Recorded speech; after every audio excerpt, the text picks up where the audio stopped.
주님께서 여러분과 함께 루카가 전한 거룩한 복음입니다. 5장 33절에서 39절까지의 말씀입니다. 그때 바리사이들과 율법학자들이 예수님께 말하였다. 요한의 제자들은 자주 단식하며 기도를 하고 바리사이의 제자들도 그렇게 하는데 당신의 제자들은 먹고 마시기만 하는군요. 예수님께서 그들에게 이르셨다. 혼인잔치 손님들이 신랑과 함께 있는 동안에 단식을 할 수야 없지 않느냐. 그러나 그들이 신랑을 빼앗길 날이 올 것이다. 그때에는 그들도 단식할 것이다. 예수님께서는 그들에게 또 비유를 말씀하셨다. 아무도 새 옷에서 조각을 찢어내어 헌 옷에 대고 꿰매지 않는다. 그리하면 새 옷을 찢을 뿐만 아니라 새 옷에서 찢어낸 조각이 헌 옷에 어울리지도 않을 것이다.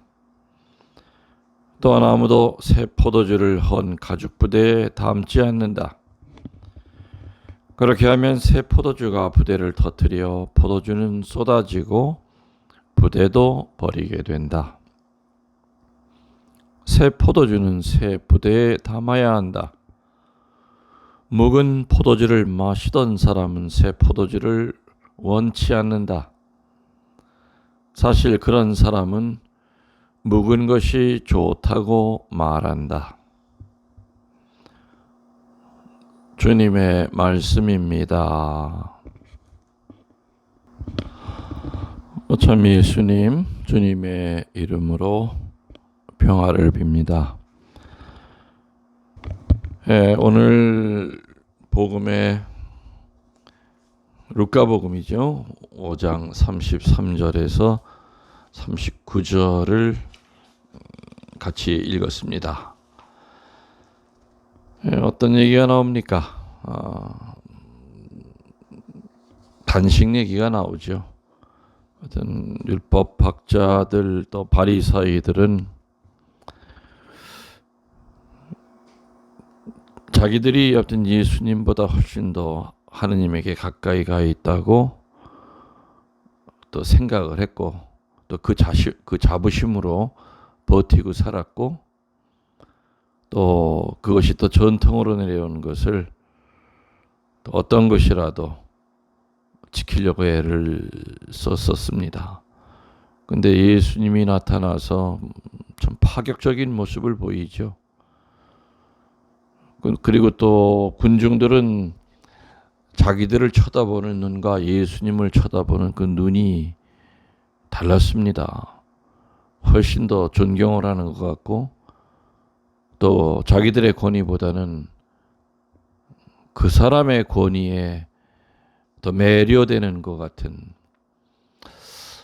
그러니까 뭐 당연히 시기, 질투, 모함 뭐 이런 것들은 당연히 따라왔던 현상이 아니었겠는가 생각이 듭니다. 지금 시대에도 좀 다른 사람보다 이렇게 뛰어난 탤런트를 가지고 있고 그러면은 시기, 질투의 대상이 분명히 됩니다. 그건 뭐 시대를 초월해서 인간이 가지고 있는 어떤 기본적인 어두운 본성이지요. 시기하고 질투하는 거는. 그래서 오늘 이들은 단식이라고 하는 문제를 가지고 예수님에게 시비를 겁니다. 그 핵심은 뭡니까?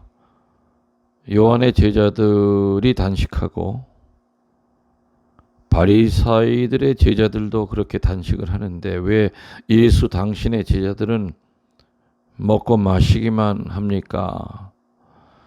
마치 먹고 마시기만 합니다라는 이 표현을 보면은 뭐 매일같이 고기 반찬에 뭐 그냥 진수성찬에 상다리가 부서지게 먹고 마시는 것처럼 표현하지만 뭐 여러분들 아시지 않습니까? 얼마나 배가 고팠으면 예수님의 제자들이 길 가다가 밀밭에 들어가서 안식일에 미리삭을 비벼 먹다가 안식일에 해서는 안 될 몇 가지 그 죄명에 걸려서 뭐 타작하면 안 된다, 뭐 추수하면 안 된다, 키질하면 안 된다, 말도 안 되는 오만 것을 걸어서 예수님께 시비를 걸었듯이 예수님은 이들이 얘기하는 대로 제자들이 먹고 마시기만 하고 호의호식하는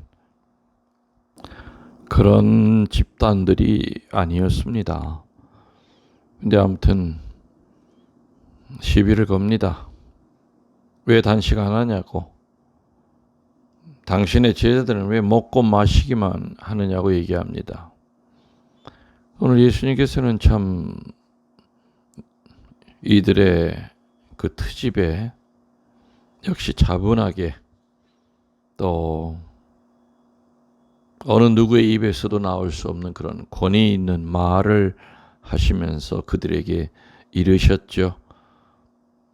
혼인잔치 얘기도 하시면서 또 새 옷에서 조각을 찢어내서 어느새 되고 꿰매지 않는다는 얘기를 기가 막힌 얘기를 하시고 또 새 포도주를 헌 가죽 푸대에 담지 않고 또 묵은 포도주 마시던 사람의 그 묵은 포도주 맛이 잊혀지질 않기 때문에 새 포도주보다는 묵은 것이 좋다는 그런 아주 명언을 하시면서 단식에 대한 것을 또 단식에 대해 트집 잡고 있는 그들에게 일침을 가하십니다. 저도 피정 때마다 또 강론 때도 단식이 얼마나 중요하냐 하는 것을 참 많이 얘기했습니다. 그리고 저도 어느 일정한 때가 되면은 저도 단식을 하려고 참 많이 애를 쓰고 살았고 또 은퇴해서 이렇게 혼자 살고 또 점심밖에 도와주시는 분이 해주는 게 점심밖에 없다 보니까 이제 뭐 앞으로는 자동으로 단식을 많이 하게 되지 않을까 뭐 그런 생각이 듭니다. 어떤 종교든지 자기가 믿는 신들에게 가기 위해서 여러 가지 영적 훈련이 있습니다. 어느 종교든지 그리스도교든 불교든 그리고 뭐 힌두교든 이슬람교든 어느 종교든지 아무튼 자기가 믿는 신에게 가는 그 방법을 찾습니다. 물론 그 방법은 그들이 얘기하는 또 그들의 소위 이제 창시자들이 얘기하는 그러한 교리도 있죠. 물론 뭐 종교에 대한 얘기는 더 확장하진 않겠지만은 세상에는 계시 종교가 있고 자연 종교가 있죠. 우리가 믿는 하느님을 믿는 이 종교는 계시 종교입니다. 인간이 만든 것이 아니라 신 쪽에서 먼저 손을 내밀고 또 어떻게 살아야 되는지 다시 말하면은 인간 쪽에서 자발적으로 만들어진 종교가 아니라는 거죠. 그래서 반드시 은총이라는 것이 필요한 겁니다. 뭐 그리스도교 하면은 뭐 예수님을 믿기는 모든 종교를 얘기합니다. 그리스도교도 그렇고 유다교도 그렇고 이슬람교도 그렇고 전부 다 이제 계시에 의해서 만들어진 계시 종교입니다. 뭐 그리고 자연 종교 대표적인 것이 불교겠죠. 뭐 불교가 원래 불교는 누구를 믿는 게 아닙니다. 근데 한국 쪽으로 넘어오면서 우리 한국에서 내려오던 소위 이제 기복적인 것과 합쳐서 많이 모양이 이상해졌지만은 불교의 교리 자체는 우리처럼 우리를 구원해 주시는 분이 계신 것이 아니라 본인 스스로 깨닫는 자가 되는 겁니다. 그 깨닫는 자의 그 첩본이 바로 석가모니겠죠. 그래서 제2의 석가모니, 제3의 석가모니 만드는 것, 그래서 각자가 부처가 되는 것, 깨달은 자가 되는 것이 또 불교의 그 교리의 핵심입니다. 아무튼 세상 어떤 종교든지 간에 자기가 믿는 그 신에게 가기 위한 여러 가지 많은 그 수행 방법, 영적 훈련 방법이 있습니다. 그 중에서 뭐 이게 공통된 것들이 많이 있겠죠. 많이 있지만은 오늘 복음과 관련이 돼서 저희 정통 종교에서 얘기하는 공통된 수행 방법이 바로 단식입니다. 단식.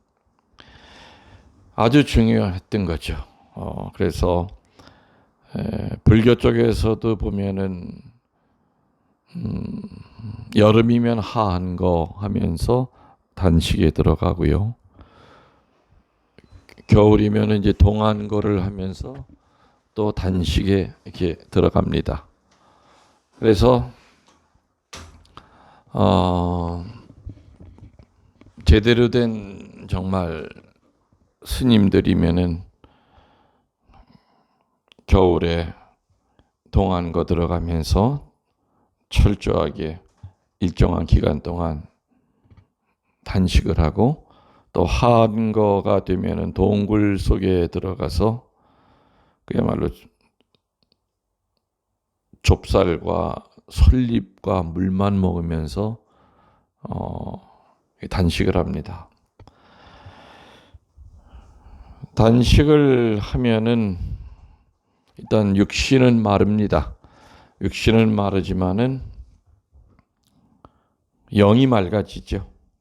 바로 그 영이 맑아지는 것 때문에 어느 종교에서든지 단식을 합니다.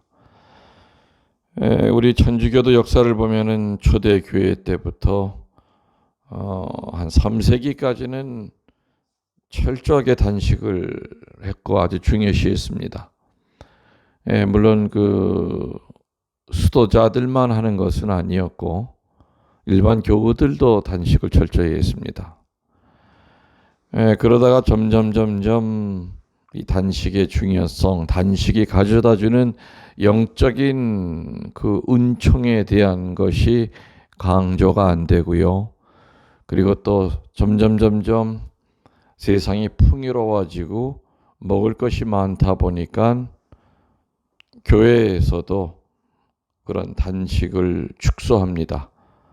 그리고 중요시 됐던 것들이 이제 자꾸 이제 없어지죠. 없어지면서 또 단식도 그냥 형식화돼 버리고 맙니다. 그래서 지금은 1년에 몇 번 하십니까? 제 수요일 날 한 끼 굶지요. 그리고 성금요일 날 하루가 아니라 한 끼를 굶습니다. 1년에 단 2번 합니다. 그런데 뭐 실제로 이 통계를 내보면은 그거 지키는 사람 많지 않습니다. 제가 늘 정말 한평생 강조했던 말, 또 내 자신도 그렇게 살려고 했었던 말이 많이 있는데 그 중에서 정말 이 시대에 필요한 말은 혼란스러울 때는 전통으로 돌아가야 된다. 정말 맞는 얘기입니다. 이 환난의 시대, 이 혼란한 시대에 교회 안에 실용주의가 들어오고 합리주의가 들어오고 편리주의가 들어오면서 교회의 중요한 전통들이 또 영적 훈련 같은 것들이 정말 많이 없어졌습니다. 그러다 보니까 우리의 신앙은 뿌리를 내리지를 못합니다. 그래서 저는 한평생 교우들에게 어려운 신학을 가르쳤던 것도 아니고 복잡한 철학을 설명했던 것도 아닙니다. 정말 우리 천주교회 같은 가장 중요하고 아름답고 은총의 출구였던 정통 교리를 가르치려고 애를 썼고 또 사라져버린 그 아름다운 전통을 살리기 위해서 무던히도 애를 썼습니다. 그러다 보니까 또 많은 분들은 그 말에 동의를 해주시는 분도 있지만은 또 그렇게 안 사는 것이 옳다고 생각하는 분들은 저와는 또 반대 입장이 돼서 저를 또 이유 없이 미워하는 분들도 계셨을 거라고 생각이 됩니다. 그리고 이 단식에 대한 거는 우리 천주교에서는 거의 버리다시피 했지만 개신교에서는 오히려 이 단식을 더 발전시켰습니다. 영적 훈련의 아주 중요한 것으로서 천주교에서 소홀히 하고 천주교에서 거의 버리다시피 한 이 단식 훈련을 개신교에서는 정말 잘 갖다 쓰고 있습니다. 여러분 지인들 가운데 개신교 다니시는 분들 아주 정말 열심히 하신 분들 보면은 도대체 1년에 몇 번 단식하는지 숫자를 알 수 없을 정도로 참 많은 단식을 한다고 그럽니다. 또 단식마다 또 여러 가지 제목이 붙어 있지요. 제목이 붙어 있습니다. 그런 얘기 들을 때 우리 신자들 또 여러분은 어떤 생각 갖고 계십니까? 저걸 꼭 해야 되나? 그런 생각 갖고 계십니까? 아니면 야 나도 한번 해봐야 되는데 뭔가 어떤 영적인 매력이 있기 때문에 무언가 저 단식을 통해서 저 친구가 얻는 것이 있기 때문에 저렇게 단식을 하는 게 아닌가. 그리고 또 단식을 자주 하면서 그걸로 끝나는 것이 아니라 또 단식한 만큼의 그 돈을 또 항상 이웃에게 이렇게 쓰는 것을 보면은 여러분들 어떤 마음이 드시는지 모르겠습니다. 역사 이래 성모님의 발현이 굉장히 많았습니다. 그리고 또 성모님이 직접 말을 하실 때도 있었고 아니면은 중개자를 통해서 얘기하시는 적도 있었습니다. 그러한 성모님의 그 메시지 가운데 보면은 또 빠지지 않고 나오는 것이 바로 단식을 하려는 겁니다. 단식. 우리 옛날 교리에 보면은 7죄종 7개의 그 뿌리가 되는 그 죄가 7개가 있는데 그 중에 하나가 탐도죄라는 게 있습니다. 탐도죄는 음식을 너무 지나치게 탐하면 그것도 죄가 된다고 하는 그 내용입니다. 지금은 이 탐도죄라고 하는 단어 자체도 아예 없어졌습니다. 여러분들 살면서 인간의 몸뚱아리가 얼마나 약한지 체험하고 사셨을 겁니다. 또 인간의 몸이 얼마나 또 간사한지도 또한 우리는 압니다. 또 사람의 혓바닥이 얼마나 부드럽고 맛있는 것만 원하는지도 또한 압니다. 쓰면은 뱉고 달면은 생깁니다. 또 사람의 육신이라고 하는 것도 불편함을 못 참습니다. 서 있으면 앉아 있고 싶고요. 또 앉으면은 들어놓고 싶습니다. 또 오랫동안 무릎을 꿇는 거에 또 불편을 느낍니다. 어떻게 보면은 우리가 신앙생활 하는데 가장 큰 싸움은 물론 마귀와의 싸움이지만은 그 다음으로 가장 큰 적은 내 몸뚱아리가 아니었겠는가 하는 그 생각을 합니다. 특별히 성욕과 식욕에 우리 몸뚱아리는 참 무너질 때가 많습니다. 물론 지금도 사람이 살기 어렵고 참 불편한 광야에 가면은 유명한 수도원들이 지금도 있습니다. 깊은 산속에 또 그런 수도원들이 있습니다. 거기에 사는 그 수도자들은 철저하게 자기 몸을 지배하려고 많이 애를 씁니다.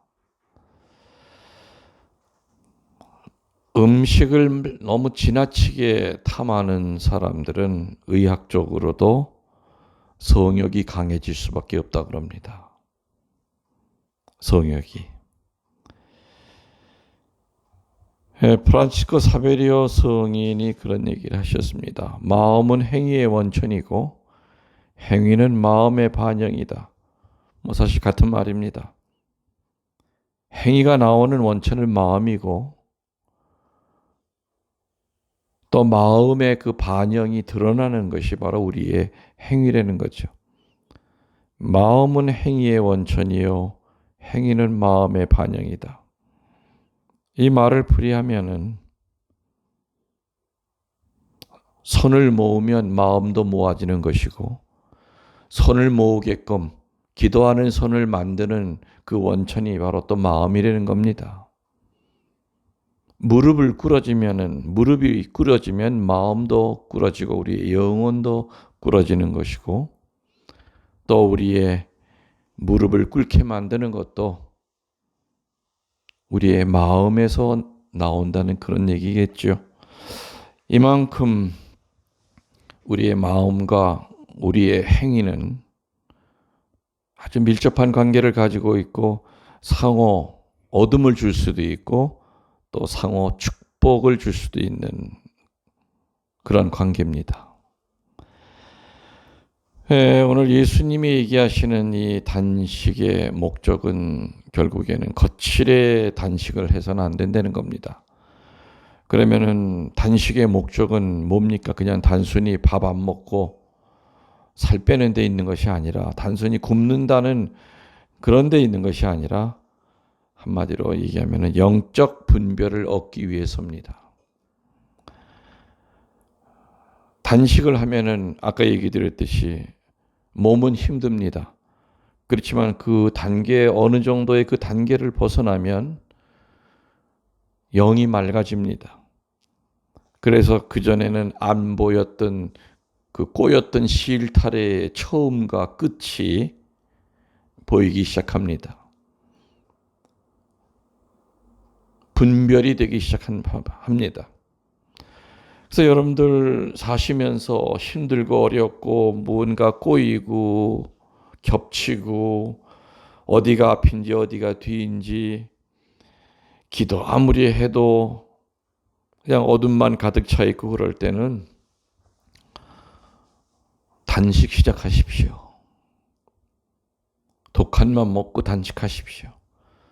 그러다 보면은 내 영이 맑아지면은 그다음부터는 차분하게 하나하나 뭐부터 해야 되고 뭐부터 생각해야 되고 또 어떤 것부터 실타래를 풀어야 되는지 그것이 보이기 시작합니다.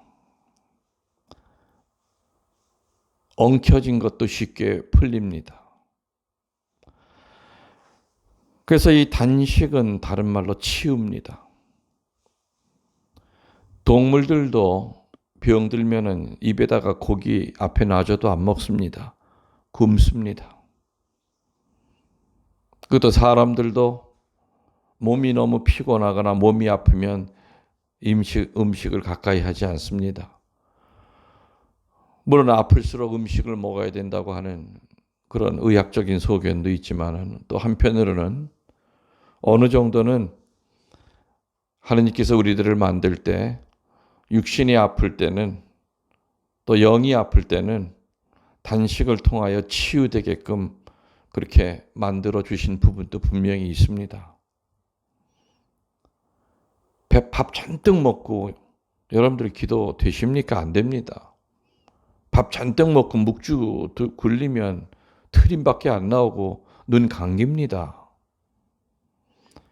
그래서 육신이 배부르면 절대 우리들은 기도 생활 못하고 영적 훈련과는 거리가 먼 삶을 살 수밖에 없습니다. 지금 세상은 온통 먹는 것 천지입니다. 특히 한국은 전 세계에서도 정말 다양하게 집만 났으면 얼마나 많은 먹는 집이 있습니까? 그래서 단식이라고 하는 그 훈련과는 전혀 상반된 또 걸림돌이 될 수밖에 없는 그런 환경 속에서 우리들은 살아가지만, 그러나 뭔가 어둠이 나를 지배하고 뭔가 세상살이가 힘들고 꼬이고 그럴 때 우리들이 단식을 통하여 영적 분별을 얻고 또 단식을 통하여 내 스스로 치유되는 그 하느님의 섭리를 체험할 수 있고 또 어둠이 물러가는 그 구마의 특별한 체험을 단식을 통해서 할 수 있다는 겁니다. 그래서 오늘 예수님께서는 너희들이 남에게 보이기 위한 그러한 단식이 중요한 것이 아니라, 거칠의 단식이 중요한 것이 아니라 정말 하느님께 나아가는 그러한 영적 훈련, 영적 분별과 치유와 구마의 출발점인 단식을 해야 되지 않겠느냐 하는 것이 바로 오늘 예수님이 우리들에게 전하고 싶은 말씀입니다. 여러분들 단식하시기 힘들 겁니다. 교우들에게 물어보면 굶는 게 제일 힘들다고 그럽니다.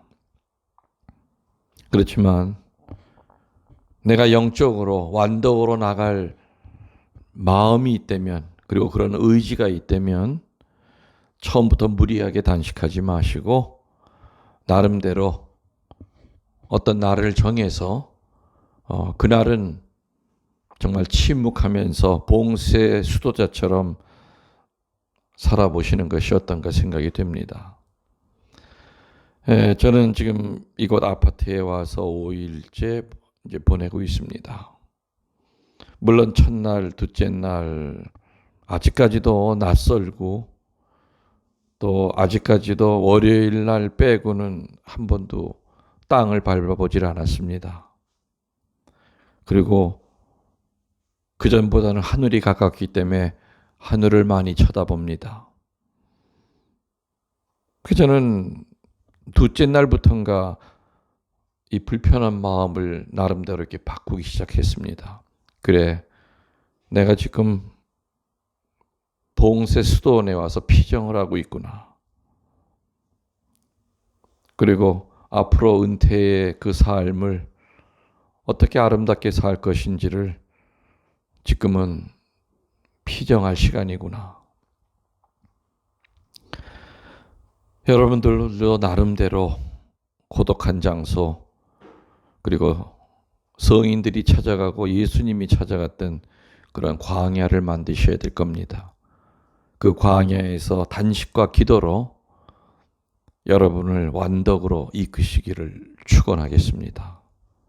사랑합니다.